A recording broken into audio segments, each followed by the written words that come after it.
Está clarísimo, Daniel. Nos queda poco tiempo, pero no voy a dejar de pasar por la coyuntura y la política de cabotaje en el Uruguay.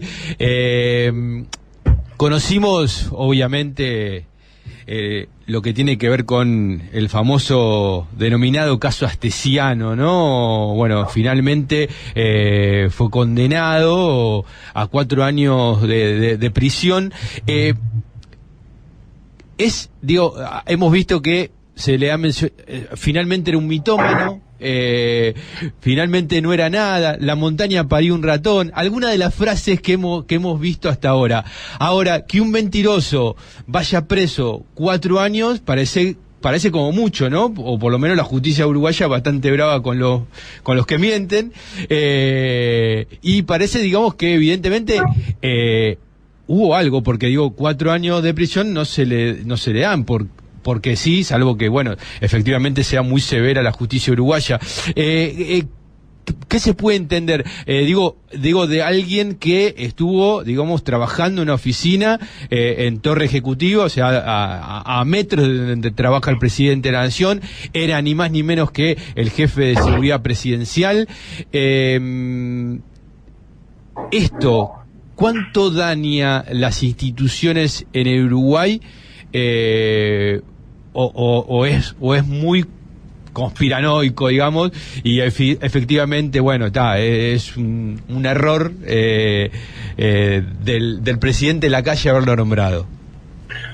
No, yo creo que el caso Astesiano, o toda la trama del caso Astesiano, porque no solamente el caso, configura un escenario donde se vislumbra y se empieza a divisar un proceso de deterioro institucional de los más graves que ha habido el país en los últimos años, luego de la dictadura, ¿no? Es decir, en realidad, el jefe de seguridad presidencial, un cargo político designado por el presidente de la República, de extrema confianza, mano derecha del presidente, termina siendo condenado a partir de un acuerdo que hace con la Fiscalía para culminar el proceso y hacer como un juicio abreviado, se llama, ¿no? Uh-huh. La persona reconoce que cometió determinados delitos y la Fiscalía, en función de la colaboración de esa persona, termina imputándole un poco menos de pena de la que tendría que tener si los delitos son comprobados en un juicio normal.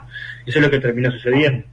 A uno le dejó gustar poco, porque en realidad estos fueron solo 4 meses de investigación y sobre una de las líneas que desarrolló la Fiscalía, que tenía que ver con aspectos que tenían que ver con una trama donde en realidad se montó una asociación para delinquir, donde se desarrollaron procesos de tráfico de influencias, ¿no? Esos son los delitos que se le imputaron al mano derecha del presidente, entre otras cosas, revelación de secretos para, entre otras cosas, montar una oficina en la Torre de Presidencia para realizar pasaportes uruguayos para ciudadanos truchos a partir de la adulteración de las partidas de nacimiento, es decir, ciudadanos que eran rusos le decían que eran uruguayos y podían tramitar el pasaporte uruguayo. De ahí se abrió una caja de Pandora de muchas cosas, ¿no? Nos fuimos enterando que además esta persona no solamente hacía eso, por lo cual cobraba mucho dinero, que tampoco se investigó cuál es el origen de los fondos y qué se hizo con esos fondos, a dónde fue. No sabemos si él robaba para él o para la corona, ¿no? Sí. Sabemos que había una asociación para delinquir, que él la integraba, pero no sabemos si cumplía órdenes de alguien más y quiénes eran sus socios, y eso todavía está por verse, y por eso nosotros nos dejó gustar poco esta resolución, pero lo que es importante acá es que es el primer procesado por corrupción de un gobierno Colorado y de un cargo político, porque este era un cargo político, no fue nombrado por concurso de oposición y mérito. Entonces, y al lado del presidente, es decir, estaba 24/7 pues, al lado del presidente, más que la esposa y sus hijos. Entonces creo que sin duda es de una extrema gravedad y es para nosotros la punta de iceberg de una situación de degradación institucional que se está viendo y que cada vez sale a la luz con mayor detenimiento. Hay otros temas que no se han investigado y que no sabemos qué sucedió. El seguimiento a senadores opositores, el seguimiento a jóvenes gurises, estudiantes de un liceo público del oeste de Montevideo y a sus profesores por organizarse para defender los derechos humanos, ¿no? Se los siguió, se les requirió sus teléfonos, se los investigó solamente por participar de una comisión en sentido. Aspectos que tienen que ver con amañamiento a licitaciones públicas, ¿no? De infraestructura, para poder algunos empresarios participar, y él les pedía coimas para eso. ¿Sí? Y además algunas de esas licitaciones de estos empresarios la ganaron, ¿no? En el caso del Ministerio de Defensa. Entonces hay toda una red de corrupción que lamentablemente quedó en evidencia, que no se ha investigado, que no sabemos hasta dónde va a llegar. La fiscal, yo creo que le quedó grande el caso en términos de sus posibilidades de investigación, aparentemente porque no tiene todas las posibilidades, pero creo que lo importante aquí es que en realidad esto no se termina, esto no es punto y aparte. Acá hay gente que festejó esto como un gol, ¿no? Es decir, estamos hablando incluso de esas cosas, vos lo decías, hay gente que festejó que se haya procesado por corrupción al mano derecha del presidente y lo festejó como algo importante. Por supuesto que todavía hay mucha trama que no conocemos y hay que echar mucha luz, y sobre todo para conocer cuáles son el fondo de este asunto.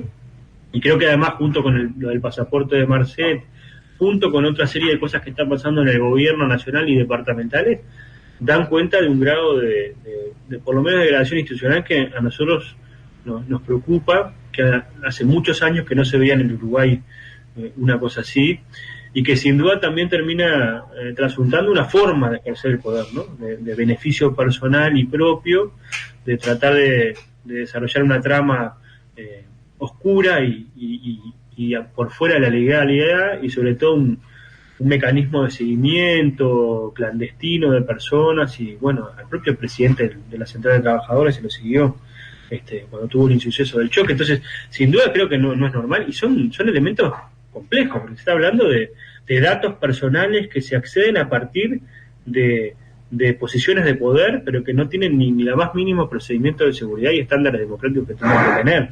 Si eso pasara en cualquier proceso progresista del continente latinoamericano, se hablaría de autoritarismo, de avasallamiento de las libertades individuales, de un montón de cosas que aquí brillan por la ausencia y que a nosotros nos preocupan, porque si eso sucede con ciudadanos que tienen determinado nivel de estándares de participación y necesidad quizás de posibilidades de desarrollo en algunas cosas, ¿qué sucede con los ciudadanos de a pie, que están en nuestros barrios de Montevideo, los más pobres, que muchas veces se ven vulnerados en sus derechos más básicos por algunos organismos del propio Estado? Entonces creo que sin duda son complejos, y creo que lamentablemente también el grado de descomposición demuestra ese tipo de actitudes, ¿no? De festejar esto como un gol, cuando en realidad lo que tendrían que estar es pidiendo perdón. Yo siento a veces que este gobierno lo que terminó haciendo es tercerizando las comisiones de ética de los partidos, del Partido Nacional y del Partido Colorado, en las fiscalías y en los juzgados penales, ¿no? Es decir, a nosotros nos reclamaban practicar una ética casi nórdica cuando éramos gobierno. Bienvenido sea, y siempre es importante para la izquierda tener buenos niveles de ética y moral, porque en realidad nosotros queremos ser mejores personas y construir una mejor sociedad. Pero ¿de qué distancia hay de todo lo que nos criticaban a lo que están haciendo hoy y cómo cambian las cosas, ¿no? Entonces, sin duda creo que es importante. Creo que también es importante que esto se vea en otros tipos de áreas que se están sucediendo, porque también hay reformas importantes que están llevando adelante, como la reforma educativa y la reforma de la seguridad social, que también terminan vulnerando derechos importantes de la ciudadanía, de nosotros mismos como futuros pasivos, porque vamos a percibir una remuneración, una jubilación de menor cuantía, y sobre todo vamos a tener que trabajar más años y por el mismo esfuerzo que estamos haciendo, y además también creo que sin duda termina minando la credibilidad del sistema político en general, y ni que hablar de este gobierno y del presidente de la República. Por lo tanto, creo que estamos en un gobierno que le quedan 2 años, pero que la sensación que hay aquí es que fundió biela, ¿no? Es decir, que se fundió el motor, es decir, que empezó con todo, que enfrentó la pandemia de manera importante y que eran como los número uno, y se vanagloriaban en los medios de comunicación, sobre todo Argentina, sobre todo opositores, diciendo que construían un país súper democrático, y que en menos de 2 años la coalición casi se hace añicos, ¿no? Y creo que eso también demuestra que es un gobierno que le queda 2 años que está como remando en dulce de leche. Es decir, todas esas grandes reformas que prometió a sus votantes no las ha realizado, es decir, no las ha podido culminar, y tampoco, es decir, no termino de convencer ni a propios ni a ajenos, ¿no? Sí, creo que eso también es complejo, porque defrauda a sus votantes, y además a los que no los votamos tampoco nos genera por lo menos certidumbre importante. Es decir, yo creo que el problema no es que tenga falta de rumbo, yo creo que el problema es que este gobierno le quedó grande la situación y van a ser 2 años complejos, y creo que sin duda el movimiento popular, la izquierda en general y sobre todo los movimientos democráticos vamos a tener que tener un grado de responsabilidad mayor, primero para marcar las disidencias, para enfrentar como corresponde estas reformas neoliberales y sobre todo que son bastante regresivas,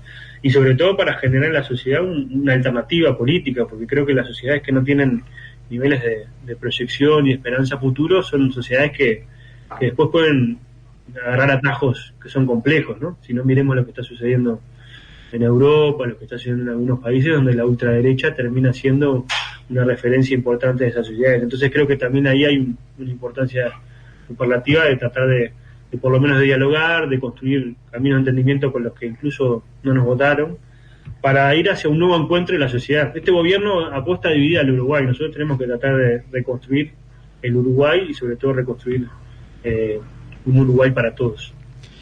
Daniel Caggiani, te agradecemos muchísimo la participación y bueno, obviamente no va a faltar oportunidad para volverte a escuchar, para volverte a consultar sobre reflexiones que tienen que ver con el de carácter internacional y también por supuesto con lo que está sucediendo en Uruguay, y obviamente si un sábado andás por Buenos Aires te vamos a estar convocando acá al estudio Patrick Gracia Radiográfica. Gracias, Daniel. Como la razón, capaz que en marzo tengo que ir por allá, así que después del congreso, capaz que pasamos por allá a tomar unos mates. Ahí está, genial. Pasaba aquí en De Fogón en Fogón el senador del Frente Amplio, integrante del Movimiento de Participación Popular del Uruguay, Daniel Caggiani.